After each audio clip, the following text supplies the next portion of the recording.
नमस्ते, मेरो नाम ऋषभ भट्टराई अनि म जन्मेको चाहिँ विराटनगरमा अनि I have been living in Kathmandu for the last 18 years जस्तो भन्दा बढी भयो होला अब चाहिँ। अनि I graduated as a computer engineer from Kathmandu engineering college in 2017। अनि अब मेरो लागि ट्राभलिङ चाहिँ as far as I remember travelling चाहिँ म लगभग क्लास युकेजीतिर हुँदाखेरि होला। अब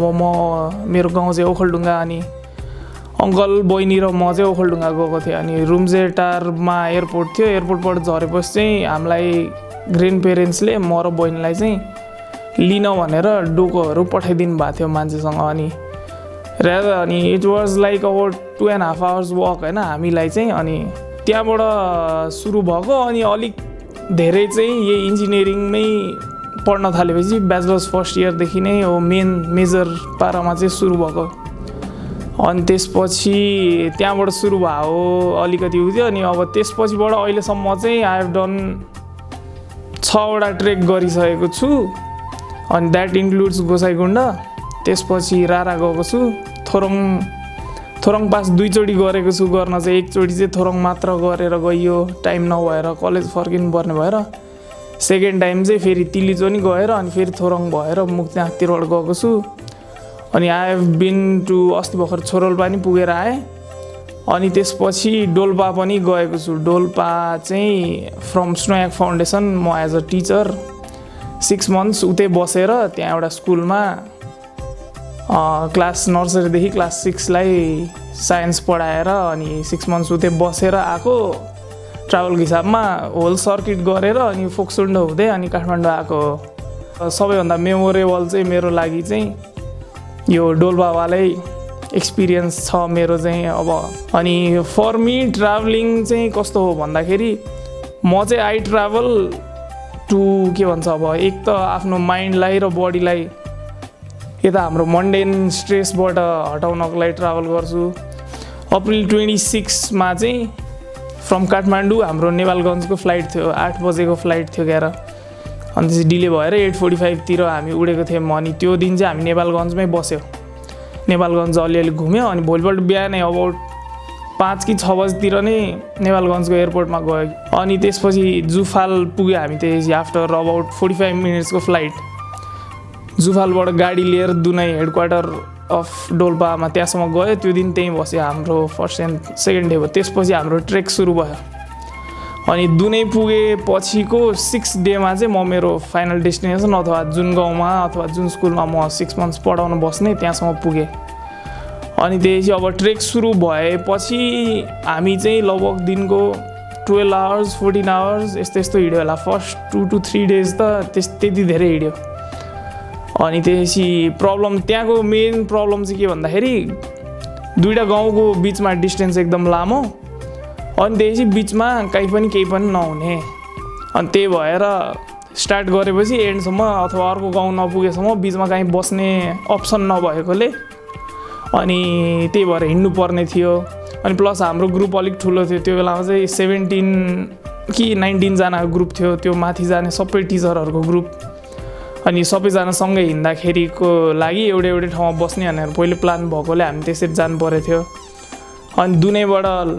के भन्छ लैसी क्याप हुँदै हामी लैनी ओडार भन्ने ठाउँमा पुग्यो। अब त्यहाँ चाहिँ कस्तो भन्दाखेरि गाउँ भनेको युजुअली इट्स 2-3 टेन्ट्स मात्र, त्यो एक्ज्याक्ट गाउँ जस्तो नै चाहिँ होइन, तर त्यही पनि उहाँहरू त्यहाँ हुनुहुन्छ। अनि we had to sleep inside tents. अनि त्यसपछि लैनी ओडारबाट त्यसपछि कालाङ खोला भन्ने ठाउँसम्म गयो। अनि त्यहाँ टेन्टमा बस्यो। अनि त्यसपछि चाहिँ बल्ल अब एउटा अलिक प्रपर गाउँै भनौँ न, धो गाउँ भन्ने आउँछ, धो तराप भन्ने ठाउँ। अनि त्यो ठाउँमा चाहिँ एनटिसीको टावरदेखि लिएर सबै कुरा हुन्छ। अनि त्यो दिन त्यहाँ बस्यो। अनि त्यसपछि धोमा बसेपछि अनि भोलिपल्ट चाहिँ हामीले एउटा पास क्रस गर्नुपर्छ। त्यो चाहिँ लगभग 5200 मिटर 5300 मिटर हाई छ त्यो पास। अनि त्यसपछि त्यसको लागि चाहिँ लगभग 3 बजेतिर नै हिँड्नुपर्छ। अनि अन द अदर साइड चाहिँ लगभग त्यस्तै 2-3 बजेतिर नै पुग्छ। अनि हामीले चाहिँ अलिक हिँड्न गाह्रो भएकोले हामीले चाहिँ घोडाहरू मिलायौँ त्यहाँ दाइहरू लोकलहरूसँग भनेर। अनि टप अफ द पाससम्म चाहिँ हामीलाई घोडाले लगिदियो। त्यसपछि हामी हिँड्दै गयौँ अनि त्यसपछि छोरेगाउँ भन्ने ठाउँसम्म आइपुग्छ अनि छोरेगाउँमै बस्यो हामी म मेरो स्कुलमा चाहिँ 4 जना हामी काठमाडौँबाट गएको थियो छोरेगाउँमै बस्यो छोरेगाउँ चाहिँ यस्तो गाउँ जहाँ चाहिँ there is only one home अनि त्यही बस्यो अनि त्यसपछिबाट चाहिँ it was all like plain त्यो रिभरबाटै हिँड्दै पुरै प्लेन बाटो थियो अनि त्यसपछि छोरेगाउँ पछि चाहिँ हामी तिलिङ भन्ने गाउँमा आयो त्यहीँको स्कुलमा टिचरहरूले हामीलाई एक्सपेक्ट गरिरहनु भएको थियो त्यहाँ बस्यो अनि त्यसपछि भोलिपल्ट तिलिङबाट खानासाना खाएर अलिक फ्रेस भएर अलिक थकाइ मारेर अनि त्यसपछि चाहिँ हामी बल्ल जानुपर्ने गाउँ निजाल गाउँ भन्नेसम्म पुग्यो अनि त्यहाँ चाहिँ श्री याङजिर गुम्बा आधारभूत विद्यालयमा चाहिँ अनि मेरो त्यसपछिको टिचिङ जर्नी सुरु भयो 6 मन्थ्सको लागि अनि एकैछिनमा यति धेरै गाउँको मान्छेहरू आउनुभयो अनि seeing that energy and the enthusiasm अब हामीले पनि हुन्छ नि we followed with their lead अनि we started doing the works अब आफ्नो टायर्डनेस त्यो बेला चाहिँ बिर्सियो just because we saw the enthusiasm both on the kids and from the parents side अनि अब 6 मन्थ्सको जर्नी लगभग सकियो हाम्रो अनि त्यसपछि अब फर्किँदा चाहिँ हामीले चाहिँ फोक्सुन्डोवाला रुट हुँदै आउने भनेर प्लान भएको थियो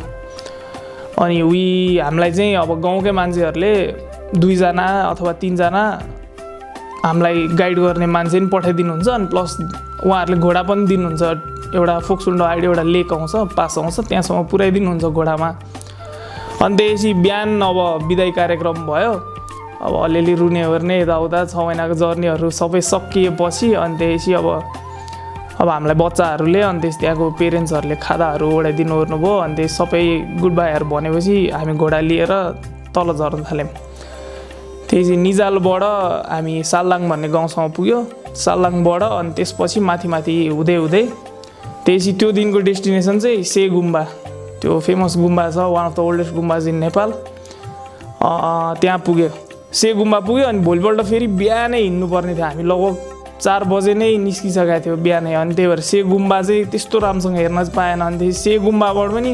लगभग 2 to 3 आवर्स हर्स राइड पछि चाहिँ हामी त्यो पासमा आइपुग्छ यो पास पनि लगभग 5100 मिटर जति छ अनि त्यहाँ अब त्यही गाउँबाट आउनुभएको दाइ दिदीले अब खानेकुराहरू ल्याउनु भएको थियो अलिअलि त्योहरू खाएँ म उहाँहरूसँग फोटोसोटो खिचेर अनि त्यसपछि चाहिँ हाम्रो ट्रेक सुरु भयो फेरि फर्किँदाखेरिको 4 जना मात्र अब चाहिँ अनि त्यसपछि अब लेकबाट पुरै ओह्रालो जानुपर्छ ओह्रालो पुगेपछि एकदम नराम्रै खालको ओह्रालो छ क्या त्यहाँ चाहिँ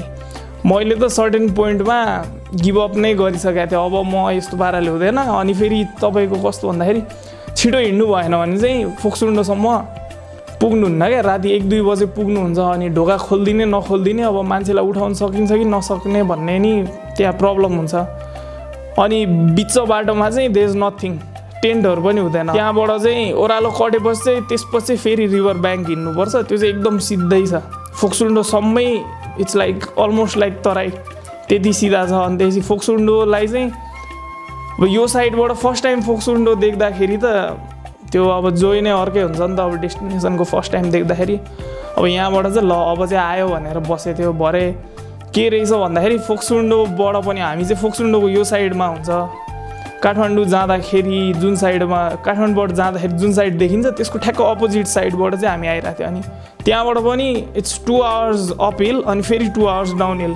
अनि बल्ल रिङमो भन्ने गाउँमा पुग्छ अनि त्यो साइडको कमर्सियलाइज ठाउँमा पुग्छ अनि त्यो सब बल्ल हिँडेर हामी लगभग राति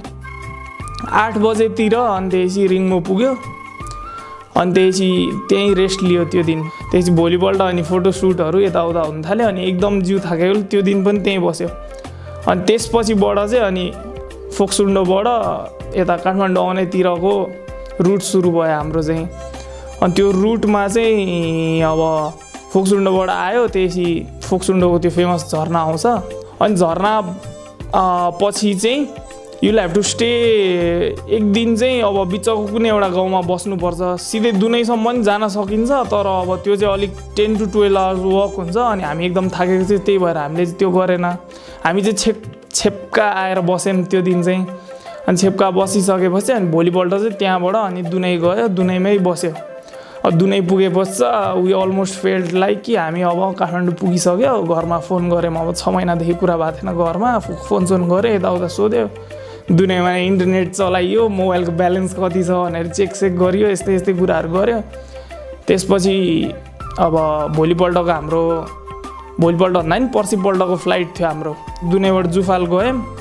जुफालमा बस्यो त्यसपछि भोलिपल्ट म र विनिता चाहिँ हामी फर्स्ट फ्लाइटमा आयौँ अनि पर्सिपल्ट चाहिँ विदिप र श्रीसा भयो उनीहरू चाहिँ सेकेन्ड फ्लाइटमा आयो अनि त्यसपछि काठमाडौँ पुग्यो अनि त्यही भएर चाहिँ अब फोक्सुन्डोसम्म चाहिँ युजुअली तपाईँको 15,000 to 20,000 रुपिजले it will be more than enough फोक्सुन्डोसम्म जान चाहिँ इन्क्लुडिङ ट्रान्सपोर्टेसन एन्ड अल त्यो भनेको चाहिँ अलिकति लग्जरियस अलिकति ल्याभिस भन्नाले रुरल लग्जरियस टाइपको हुन्छ अनि अब मैले भनेको सर्किटै गर्न चाहिँ द सर्किट इज चिप होइन खानेकुराहरू खासै महँगोहरू त छैन तर त्यहाँको चाहिँ अर्को चाहिँ के हुन्छ भन्दाखेरि तपाईँको चाहिँ मेजर स्ट्रगल भनेको चाहिँ you will not find anything in between villages अनि एउटा भिलेजदेखि तपाईँले डेस्टिनेसन सुरु गर्नु पऱ्यो भने अर्को भिलेजसम्म पुग्नै पर्ने हुन्छ इफ यु आर लक्की अब कुनै सिजनमा बाटोमा टेन्टहरू पाउनुहुन्छ